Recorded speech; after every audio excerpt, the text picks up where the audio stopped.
we're here today to talk about Tilhill's RoSPA Award journey, aren't we, Chris? We are, Georgina. It's always a pleasure to speak to you and talk about our RoSPA Award journey. Fantastic. So congratulations on winning the Agriculture, Forestry and Fishing sector at the 2021 RoSPA Awards. But it's not the first time Tilhill's been successful at this RoSPA Awards, is it? No, it's not, Georgina. We've got a bit of a history in the awards, but I think most notably in 2015 we won the Sir George Trophy at the RoSPA Awards. So that's the biggest prize. So yeah, that was a massive highlight for us. Fantastic. So when did Tilhill's journey with the RoSPA Awards begin? Well, we're going to go back quite a long way for this. We started, before I started the company, we started entering the RoSPA Awards in 2006. And there's a bit of a funny story that goes around the first 2 years of entry. So in 2006, we entered and we got highly commended in the then new forestry sector. I think they maybe created the sector for us, our entry that year, and we got highly commended. And just the safety officer at the time went up and collected the award and came away and said, you had a great night. And they entered again in 2007. In 2007, the judges awarded Tilhill a gold award. Now, at the time, we didn't really understand how the RoSPA award process worked. So we thought gold award must be higher than highly commended.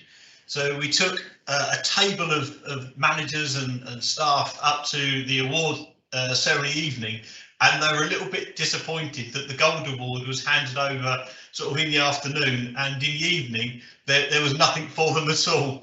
But they soon learned how the highly commended and sector winners worked over the merit awards. That's great. So what did you have to do to win this Sir George L Trophy? Well, after we'd had that funny episode in 2007, that's when I joined, was after that. So over the next, we continued to enter the awards. George McRobbie was our forestry director and director responsible for safety at the time, and he was very keen that we keep benchmarking against others in the award. So over the next few years, we'd won a gold award, another highly commended, and a gold medal on the 5th year we'd entered. And then in 2010, we started a string of 5 years of being winners of the forestry sector. Sorry, 2011 we begun that string. And then in 2015, so that culminated in winning the George L Trophy, which actually had quite a personal resonance for me, because when I was first in health and safety, I joined in the paper industry, and I had a couple of mentors in the industry, some of the older guys that had been around safety for many years, and one of them, Eddie Adrian, had been the safety officer at the Reed paper mills, and they had won the George L Trophy way back in 1965. So it felt like a nice sort of closing of a loop in some ways, that I could replicate with Tilhill what Eddie had done with Reed paper mills.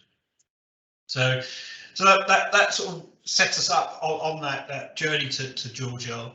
Now, as part of the George L Trophy, you have to be a sector winner, and then RoSPA will that year selected 3 sector winners to go forward to the George L final.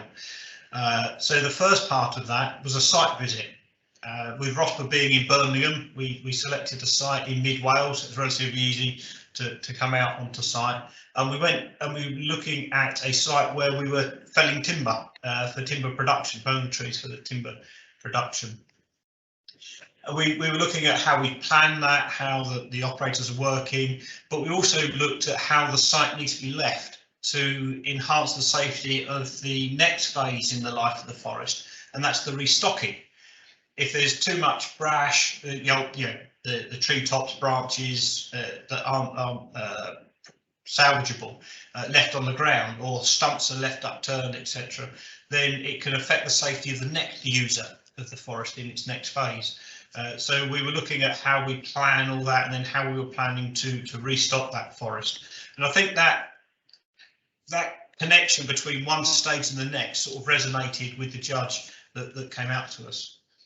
The next stage was we had to do a presentation in Birmingham to a 16-strong judging panel, which I can tell you was fairly intimidating. Little old us coming into Birmingham to stand in front of 16 people and present our case. But all along our safety journey, we've understood the importance of our contractors to us. They deliver our performance, and so we wanted to have them as part of our entry. So when we went to the presentation, we had our section and we invited a contractor along to do their section of it, and I'll come back to our contractor later on.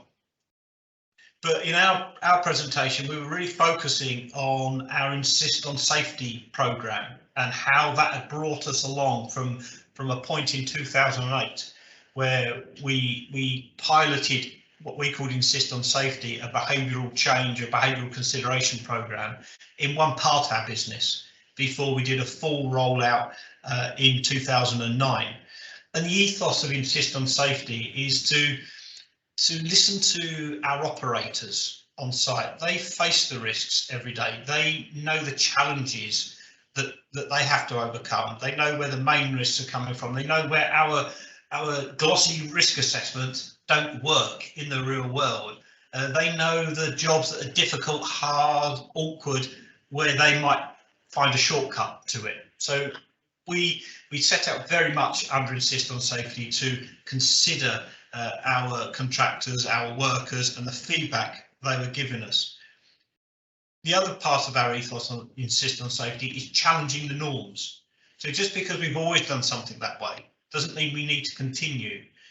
Does it make sense in the modern world? Have we got new substances? Have we got new machinery? Have we got new techniques to overcome that original reasoning for doing something in a certain way? And a very quick, simple example of that is chainsaw gloves. So back in the day, we would insist on all chainsaw operators wearing a chainsaw glove, but the only additional protection is on the back of this hand, a small piece of ballistic material.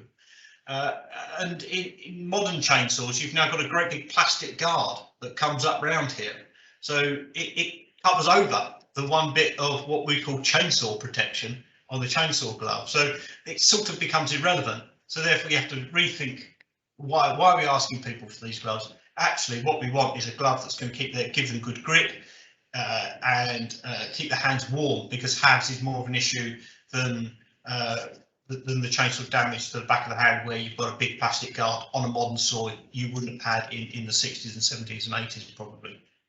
So we challenge those norms, and through doing that, and we could demonstrate this in our presentation, we've reduced our lost time accident frequency rate from when we started measuring that after launch in 2009. We could measure it in 2010, and at 2015 we'd had a 69% reduction, and by the end of 2019 we'd achieved an 85% reduction in the lost time accident frequency rate.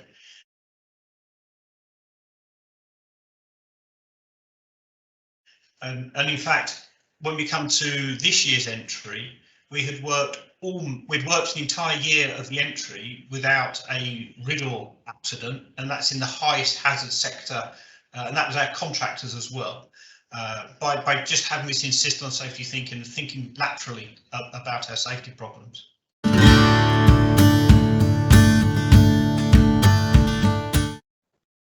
So if I go back to the contractor I mentioned earlier, we took a contractor with us this presentation, and we said to him, he said, what am I going to do? And I said, look, what you want to do is just tell this panel of people, these judges, what it's like as a contractor working for Tilhill, what you think the safety is like, how it compares with others, just be honest, exactly how you feel.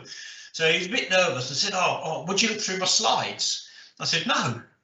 He said, what do you mean no? I said, well, they're your slides. I don't want my fingerprints over it.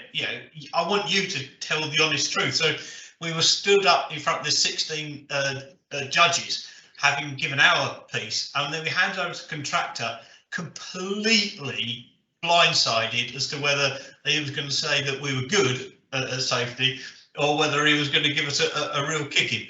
But fortunately, he was very supportive of what we do and how we engage with the contractors, and supported what we'd said we were doing. So it did come good in the end.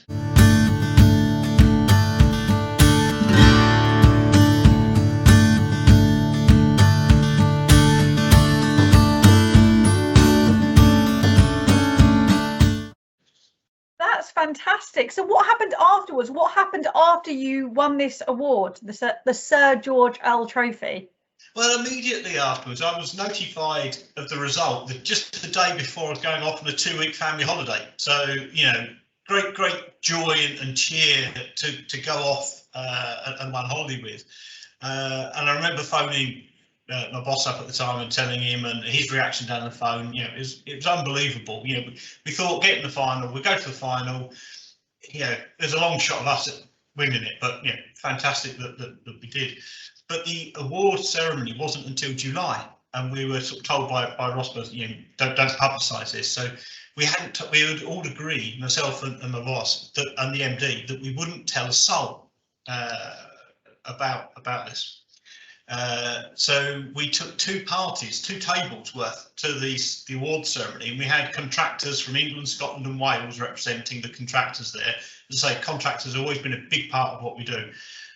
So we got up to the hotel in Birmingham, and we said, look, we're just in the final, we don't know the result yet, we'll get it announced tonight. And then they said, right, can you come and have your photos done? So we had the photo with the George L Trophy. So we just like to think on our feet and say, well, all the finalists are having their photo done with it, just in case they're the one that wins, and they'll only use the photos that win. And then we went into the dining hall, and you got the programmes on the table, and they picked it up. Then they start seeing us in there, and that's when the penny dropped. And anyway, safe to say we had a fantastic night. But we knew the next morning when we got up, the work continued, and we needed to crack on.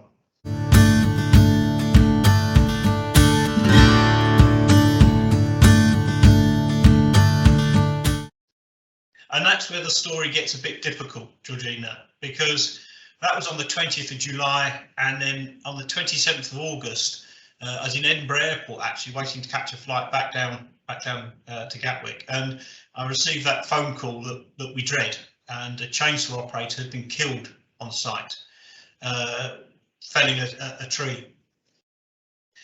So next morning, I'm in South Wales and begin our investigation, and of course, we understood the implication for RoSPA that their major award winner 6 weeks later had a fatality on site. So we contacted RoSPA and they were really supportive. Yeah, we thought RoSPA might want to wash their hands of us and walk away, but they were very supportive of us and recognised that, you know, especially in high industry hazards, to have that safety record that we all want.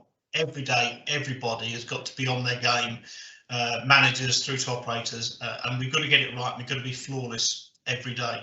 And it was very nice how they, in their email responses, had the confidence that, given our culture, we would recover from it and come back stronger.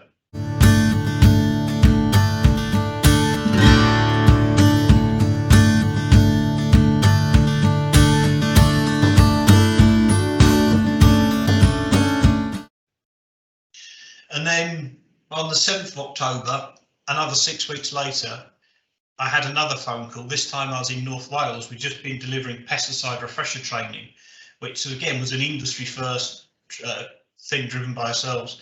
And we'd had a tractor go, the operator lost control and gone over the side of a quarry and had been killed. So 20th of July, we're at the giddy heights of George L Trophy. And then by the 7th of October, we got 2 fatalities. It was just, it was crushing for everybody involved. So how did Tilhill and yourself recover from these events? Well, there's 2 stories here, Georgina, completely contrasting.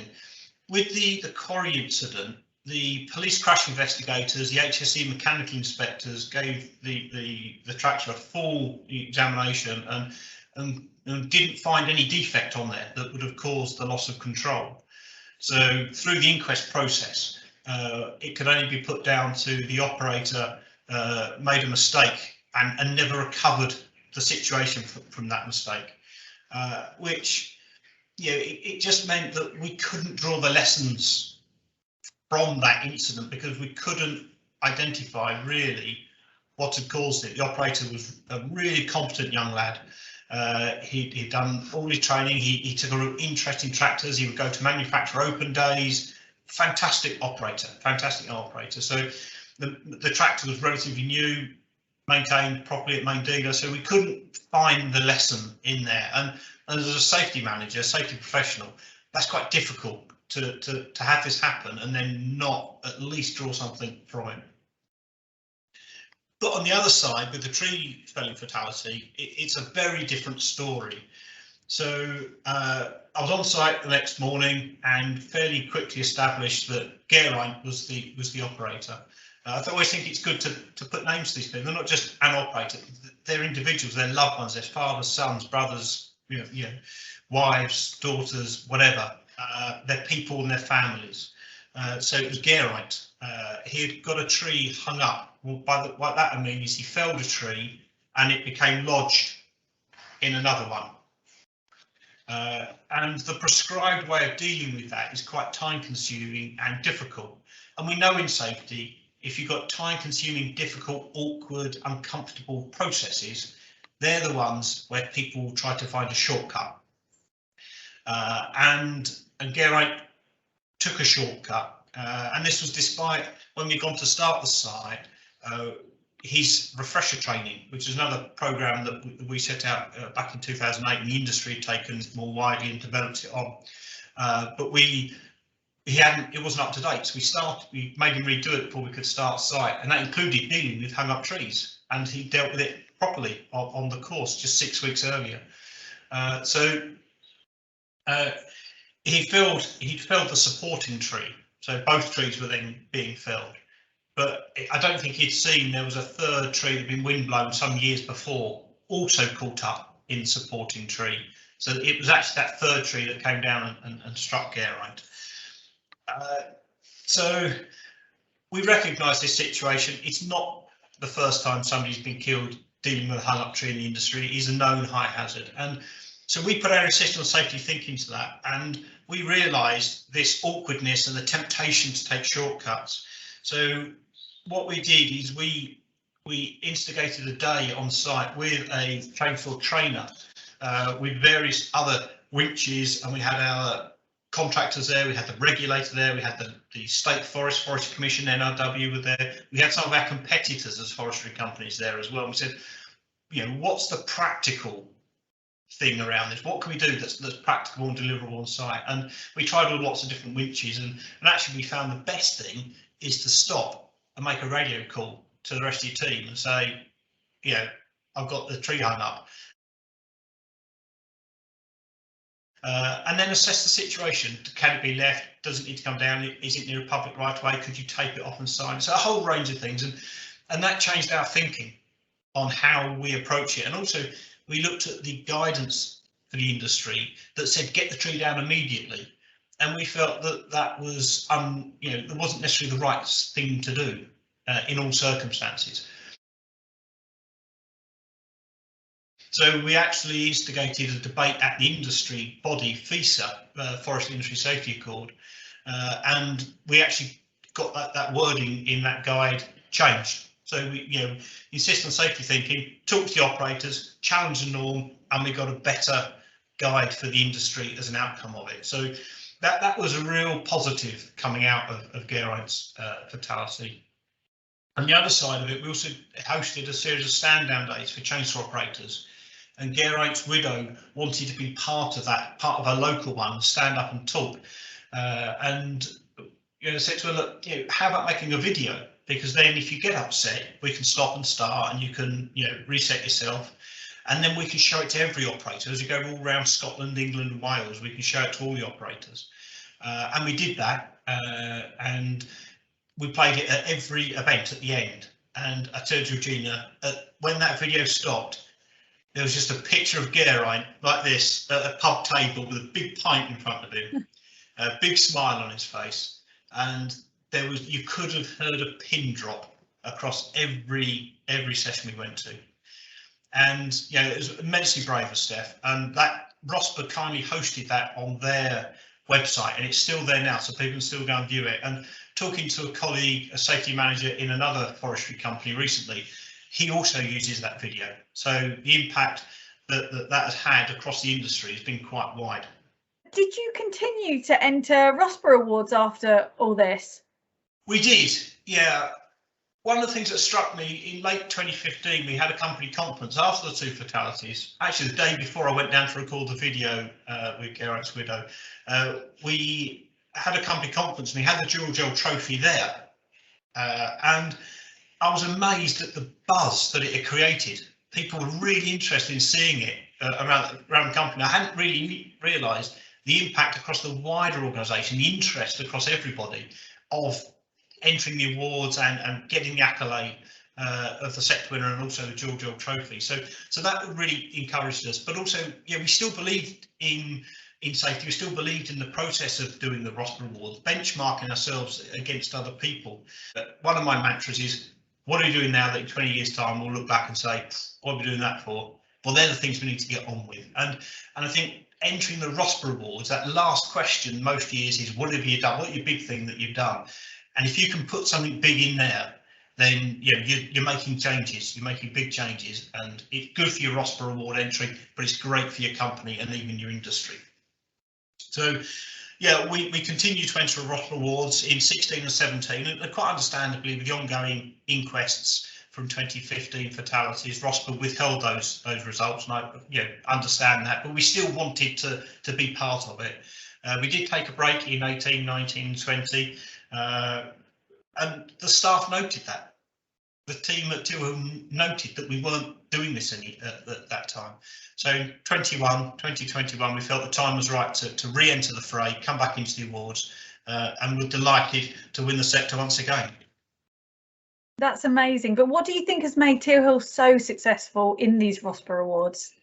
I think it's our insist on safety mindset, being open to discussion, respecting our contractors, listening to them, acting on the feedback. Good safety performance can only be driven if the controls that you're putting in place adequately address the risks that you've got on site, but they're also practicable and deliverable.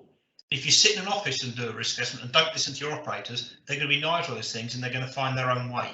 So the insist on safety ethos is what's given us the benefits and the performance on site.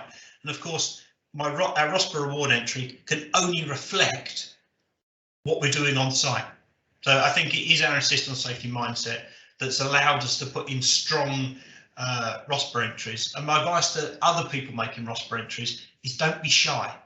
Shout about the good stuff you're doing. Sell yourself, promote yourself. You're doing, there's some amazing stuff being done out in the industry to improve safety and prevent ill health and injury. So don't be shy. That's fantastic. Thank you so much, Chris. That's been wonderful. And I hope that it gives the viewers a real good insight into the RoSPA Awards, what you're doing, facing the challenges over the years and coming out the other side, and all about learning. And it's been brilliant. Thank you. Thank you, Georgina, for listening to me.